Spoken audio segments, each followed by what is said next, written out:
Hi everyone, আসসালামু আলাইকুম। Welcome to Mamuni and Ridita. আমার এক্সপ্রেশন দেখেই বুঝতে পারতেছেন আমি কোনো স্পেশাল ডিশ খাচ্ছি। ইয়েস, আজকে মামুনি মাটন দিয়ে খুবই স্পেশাল একটা রান্না করেছে। যারা মাটন খায় না তারাও খেলে বুঝতে পারবে না যে এটা মাটন দিয়ে তৈরি। রেসিপিটা হলো স্পেশাল মাটন শাহি কোরমা, আর এটা খুবই ইয়ামি হয়েছিল। আর সাথে ছিল বাটার নান, যেটা মামুনি খুবই স্পেশাল করে বানিয়েছে। সো কীভাবে এই স্পেশাল মাটন শাহি কোরমা বানিয়েছে সেটাই রেসিপি শুরু করা যাক। So let's start. ফার্স্টে একটা বড় বলে 2 কেজির মতো মাটন নিয়ে নেওয়া হয়েছে। এরপরে এর ভিতরে দিয়ে দেওয়া হলো স্বাদ মতো লবণ, 3 টেবিল স্পুন টক দই। এরপর এটাকে ভালো করে মাখিয়ে এটাকে 2 ঘন্টার মতো মেরিনেট করে রাখতে হবে। আর এদিকে একটা পেস্ট তৈরি করতে হবে। এখানে গোটা কাঁচামরিচ, আদা, রসুন, নারিকেল, দেন হচ্ছে 2 ধরনের বাদাম। এখানে মামুনি কাঠবাদাম এবং কাজু বাদাম ইউজ করছে। আপনারা এটা না থাকলে আপনারা চীনাবাদাম ইউজ করতে পারেন। এরপরে একটুখানি পানি দিয়ে এটাকে ব্লেন্ডারে ব্লেন্ড করা হয়েছে। তো এরপর এরকম একটা পেস্ট হয়েছে। এবারে কড়াইতে দিয়ে দেওয়া হলো সয়াবিন তেল, দেন দিয়ে দেওয়া হলো গোটা দারচিনি, এলাচ, জয়ত্রী, গোটা গোলমরিচ, লবঙ্গ, অ্যান্ড দিয়ে দেওয়া হলো 1 কাপ পরিমাণ পেঁয়াজ। পেঁয়াজটা যখন ভাজতে ভাজতে এরকম নরম হয়ে আসবে, এরপরে দিয়ে দেওয়া হলো ব্লেন্ডারে ব্লেন্ড করা মশলাটা।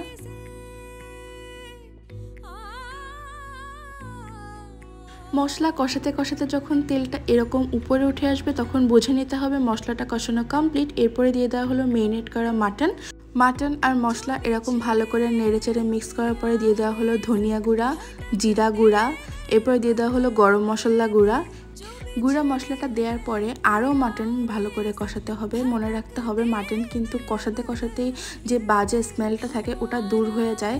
এরপরে এই যে কষাতে কষাতে কিন্তু কিছুটা কালার চেঞ্জ হয়ে আসছে, আর এবারে ঢেকে ঢেকে কষাবে।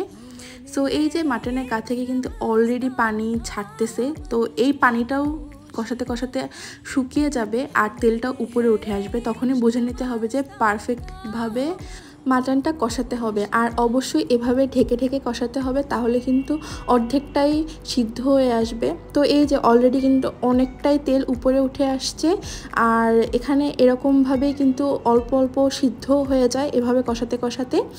সো প্রেশার কুকারে দেওয়ার আর দরকার হয় না, এভাবে যদি মেরিনেট করে রান্না করা হয়। এখানে যে এক্সট্রা তেলটা বের হয়েছে এটা কিন্তু বাদাম আর নারকেল পেস্টের জন্য। সো একটু টেস্ট করে বোঝা গেল যে লবণ একটু কম হয়েছে, দেন আবার একটু লবণ দিয়ে মামুনি আবার এটাকে ভালো করে রান্না করবে। সো কষাতে কষাতে যখন সুন্দর এরকম ভুনা ভুনা লুক আসবে তখন এর ভিতরে দিয়ে দেওয়া হলো নারিকেলের দুধ। আপনারা চাইলে এখানে কিন্তু গরম পানি ইউজ করতে পারেন, বাট আমাদের দুধটা এনাফ পরিমাণ ছিল যার কারণে আমাদের এক্সট্রা পানি দেওয়া লাগে নাই। সো এই যে এরকম রান্না করতে করতে কিন্তু অনেকটাই হয়ে আসছে। এবারে হচ্ছে রান্না হওয়ার ঠিক 5 মিনিট আগে এরকম অনেকগুলো আস্ত কাঁচামরিচ দিয়ে দিতে হবে। এরপরে দিয়ে দেওয়া হলো 1/2 টিস্পুনের মতো গরম মশলা। এবার এটাকে দিয়ে আবার 5 মিনিটের মতো কুক করবে। এরপরে দিয়ে দেওয়া হলো বেরেস্তা। সো বেরেস্তা কিন্তু রান্নার আগে আগে দিয়ে ঢেকে রাখলে কিন্তু অনেক সুন্দর একটা স্মেল বের হয়। সো এই যে রান্না রেডি। সো ফাইনালি তৈরি হয়ে গেল মামুনি স্পেশাল মাটন কোরমা, শাহি মাটন কোরমা। তো লুকটা কিন্তু জাস্ট অসাধারণ হয়েছে, আর আমি এটা এখন খাবো। সো তার আগে আমি দেখাই দিই এটা কেমন হয়েছে। তো এই যে অনেকটাই সফট হয়েছে, আর ঝোলটা কিন্তু খুবই হচ্ছে মাখা মাখা হয়েছে, আবার খুব পাতলাও না।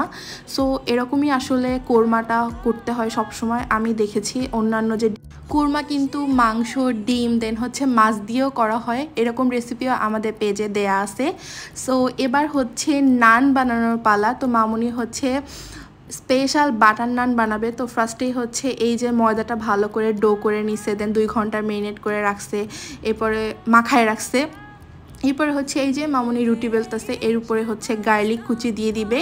তো এই যে গার্লিক কুচি দিয়ে এর উপরে হচ্ছে স্প্রেড করে বেলে দিচ্ছে, দেন হচ্ছে ধনিয়া পাতা দিচ্ছে। এবার হচ্ছে ভাজার পালা। তো এখানে দেখতেই পাচ্ছেন কোনো তেল ইউজ করে নাই, জাস্ট ডোর ভিতরে তেল ইউজ করছিল, ভাজার টাইমে করে নাই।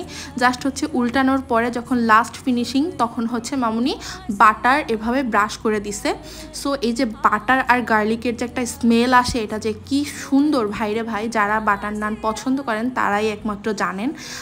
আপনারা যদি চান তাহলে কিন্তু আমি এই স্পেশাল গার্লিক বাটার নানের রেসিপিটা শেয়ার করব। এটা যে কি পরিমাণে সফট হয়েছিল, এটা মামুনি হচ্ছে সকাল পর্যন্ত রেখে দিছে, বাট কোনো শক্ত হয়নি, জাস্ট এরকমই সফট ছিল আর অনেক তুলতুলে হয়েছে জিনিসটা।